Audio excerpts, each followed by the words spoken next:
Днес ще ви покажа как съхранвам моя квас. В чист буркан слагаме 20 грама от кваса, който съхраняваме в хладилника. Към тях добавяме 20 грама филтрирана или изворна вода. Важно е да не е чешмяна, понеже тя съдържа хлор. Разбъркваме хубаво и добавяме 20 грама брашно.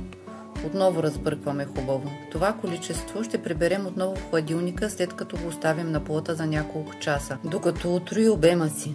Времето зависи от температурата в стаята. Ако искате, освен да захраните кваса и да замесите хляб, вземете още 40 грама от буркана с квас, който е бил в хладилника, и отново в чист буркан сложете 40 грама квас и 40 грама филтрирана вода. Разбъркайте и добавете 40 грама брашно. Отново разбъркайте хубаво и оставете да отрои обема си. Когато това стане, може с него да замесите хляба. Ще оставя в описанието линк към видеото как да замесите хляб с квас. Надявам се, че тази информация ви е била полезна. Ще се радвам да последвате канала, за да не пропускате нова информация и рецепти, които ще качвам. Аз захраних два кваса, които съхранявам в хладилника. Единият е с бяло брашно, а другия е с пълнозърнесто.